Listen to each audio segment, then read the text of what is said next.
Hello everyone. स्वागत है आपका मेरे यूट्यूब चैनल पर। और आज मैं आपसे डिस्कस करने वाला हूं कुछ ड्यू डेट्स के बारे में। जैसा कि आपको पता होगा, जुलाई का लास्ट वीक चल रहा है और जुलाई में बहुत सारे ड्यू डेट्स हैं जो आपके लिए इम्पॉर्टेंट हैं। वो ड्यू डेट्स इनकम टैक्स के भी हैं और जीएसटी के भी हैं। तो ये ड्यू डेट्स के बारे में मैं आपसे यहाँ पे डिस्कस करने वाला हूँ। तो बहुत ही इंपॉर्टेंट वीडियो है, वीडियो को स्किप मत कीजिएगा और वीडियो को पूरा देखिएगा। और वीडियो स्टार्ट करने से पहले अगर आपने चैनल को सब्सक्राइब नहीं किया है तो सब्सक्राइब कीजिए और बेल आइकन को प्रेस कीजिए, ताकि मेरे जो भी लेटेस्ट वीडियोज़ रहेंगे उसके नोटिफिकेशंस आपको मिल जाएंगे। तो जैसा कि मैंने आपको बताया, मैं यहाँ आपसे डिस्कस करने वाला हूँ ड्यू डेट्स के बारे में। तो मैं पहले इनकम टैक्स के ड्यू डेट्स के बारे में आपको बता देता हूँ। तो जैसा कि आप स्क्रीन पर देख सकते हैं, इनकम टैक्स ड्यू डेट 31 जुलाई जिसका ड्यू डेट है। तो इसमें पहला है आईटीआर फॉर फाइनेंशियल 2018-19, जिसका असेसमेंट ईयर है 2019-20। इसका ड्यू डेट है 31 जुलाई 2020। अभी इसका फर्दर एक्सटेंशन आएगा ऐसा मुझे नहीं लगता है। तो अगर आपने रिटर्न फाइल नहीं किया है तो रिटर्न फाइल कर लीजिए। और अगर आप रिटर्न फाइल नहीं करेंगे और ड्यू डेट को मिस कर देंगे तो इसके बाद आप ये रिटर्न फाइल नहीं कर पाएंगे। दैट मीन्स अगर 31 जुलाई क्रॉस हो गया तो आपका आईटीआर जो है फिनेंशियल 2018-19 का, उसका रिटर्न आप चाहेंगे तो भी नहीं कर पाएंगे। इसलिए मेरा सजेशन ये है कि आप जाइए, आपका 26AS चेक कीजिए कि आपका कोई ऐसा टीडीएस तो नहीं है जो कटा हुआ है और वो आप रिफंड ले सकते हैं। तो आप जाके आपका 26AS जरूर देखिए। और अगर टीडीएस कटा है तो आप 31 जुलाई से पहले रिटर्न को फाइल कर दीजिए और आपका रिफंड जो है वो, आपका जो टीडीएस है वो रिफंड ले सकते हैं।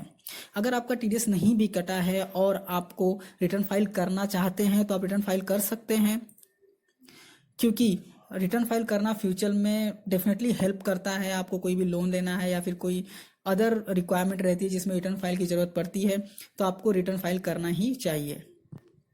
सेकेंड है TDS return Q4, that means जनवरी 20 से लेके मार्च 20, ये Q4 आता है फॉर फाइनेंशियल ईयर 2019-20 के लिए, जिसका ड्यू डेट एक्सटेंड करके 31 जुलाई 2020 कर दिया गया था। अगर आपने टीडीएस रिटर्न फाइल नहीं किया है तो रिटर्न फाइल कर दीजिए। अदरवाइज आप रिटर्न फाइल तो कर पाएंगे 31 जुलाई के बाद पर, बट आपको लेट फीस लगेगा। और बहुत लोग कंफ्यूज रहते हैं टीडीएस रिटर्न और टीडीएस पेमेंट में। तो पहले बता दूं कि टीडीएस पेमेंट टीडीएस रिटर्न नहीं होता है। टीडीएस पेमेंट जो होता है वो अलग होता है। टीडीएस पेमेंट आपको करना पड़ता है हर महीने, जबकि टीडीएस रिटर्न क्वार्टरली होता है, जिसमें हम पेमेंट करते हैं उसका रिटर्न फाइल करते हैं टीडीएस रिटर्न में। और थर्ड ड्यू डेट जो है वो है फिनेंशियल 2019-20 के लिए। गवर्नमेंट ने कहा था अगर आप सेविंग या फिर इन्वेस्टमेंट करना चाहते हैं तो आपके लिए 31 जुलाई लास्ट डेट है। दैट मीन्स अगर 31 जुलाई 2020 के अंदर अगर आप सेविंग या फिर इन्वेस्टमेंट करते हैं तो वो इन्वेस्टमेंट को आप फिनेंशियल 19-20 के लिए कंसीडर कर सकते हैं।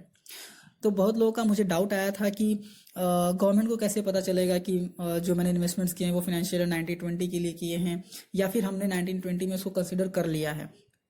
तो अगर आपने करंट फिनेंशियल ईयर का, जो हम लोग अभी रिटर्न फाइल कर रहे हैं फिनेंशियल 19-20 का, अगर आपने उसका फॉर्म देखा होगा तो फॉर्म रिवाइज कर दिया गया है। उसमें गवर्नमेंट खुद वहाँ पे अलग कॉलम दिया गया है जिसमें आप खुद डिक्लेयर करेंगे कि आप के जो इन्वेस्टमेंट्स है वो अप्रैल से लेके जुलाई तक के जो इन्वेस्टमेंट्स है वो आपको सेपरेट वहाँ पे दिखाने पड़ते हैं।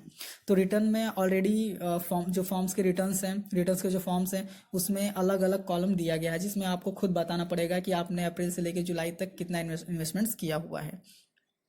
तो ये है जो ड्यू डेट्स हैं जुलाई, जो 31 जुलाई 2020 के ड्यू डेट्स हैं, और आपको फाइल कर लेना चाहिए। और आप आपका 26AS चेक करिए, क्योंकि जो आईटीआर है 18-19 का आप वापस नहीं कर पाएंगे। तो ये बहुत ही इंपॉर्टेंट है। आप 26AS चेक करिए और जाइए आपके रिटर्न्स को फाइल कीजिए। तो जैसा कि मैंने बताया कि मैं इनकम रिलायंस जीएसटी के भी ड्यू डेट्स के बारे में डिस्कस करने वाला हूँ। तो मैंने यहाँ पे जीएसटी का साइट ओपन किया है, आप यहाँ पे नीचे आकर देख सकते हैं। तो आपको ड्यू डेट्स की लिस्ट यहाँ पर दिखती है, बट ये जो ड्यू डेट्स की लिस्ट है वो फुल्ली करेक्ट नहीं है। दैट मीन्स जो भी नोटिफिकेशंस आते हैं उसके बेसिस पे ये फुल्ली करेक्ट नहीं है। जैसे कि मैं आपको बता दूं तो जीएसटी-1 जो यहाँ की अप्रैल से लेकर जून तक का 2020 लिखा हुआ है, और यहाँ पे ड्यू डेट दिया है 31 जुलाई, जबकि 31 जुलाई नहीं है, इसका डेट है 3 अगस्त 2020। तो इस जो लिस्ट है, ड्यू डेट्स की लिस्ट है, उस पर ऑलरेडी मैंने एक वीडियो बनाया हुआ है और वहाँ पे मैंने एक चार्ट बनाया हुआ है जिसमें मैंने जीएसटी के सारे ड्यू डेट्स की लिस्ट तैयार की है कि जीएसटी आप 1 क्वार्टरली है या फिर आप मंथली फाइल करते हैं तो उसका ड्यू डेट क्या है। मैंने पूरा नोटिफिकेशन के थ्रू देख के पूरा रिवाइज ड्यू डेट का चार्ट वहाँ पे बनाया हुआ है। तो वो वीडियो अगर आपने नहीं देखा है तो जाकर देखिए, उसका लिंक मैंने आपको डिस्क्रिप्शन में दे दिया है। और आप चाहते हैं तो उसका स्क्रीनशॉट भी ले सकते हैं। स्क्रीनशॉट लेके आप उसका कॉपी निकाल के आपके डेस्क पे लगा सकते हैं, जिससे कि आपको ड्यू डेट्स रिमेंबर रहेंगे। और हाँ, अगर आपको स्क्रीनशॉट लेना नहीं आता है या फिर आप नहीं ले पा रहे हैं स्क्रीनशॉट, तो मैं आपको बता दूं, मैंने मेरे टेलीग्राम चैनल पर वो जो चार्ट है उसको पोस्ट कर दिया है और टेलीग्राम चैनल का लिंक मैंने आपको दे दिया है। तो आप टेलीग्राम चैनल पर जाकर भी उस लिस्ट को डाउनलोड कर सकते हैं। तो आई होप ये वीडियो आपके लिए यूज़फुल होगा और आपके फ्रेंड्स के साथ आप शेयर करेंगे, जिससे कि वो ड्यू डेट मिस ना करें। और चैनल को अगर आपने सब्सक्राइब नहीं किया है तो सब्सक्राइब कीजिए, बहुत ही रिलेवेंट वीडियोस मैं यहाँ पे पोस्ट करता रहता हूँ।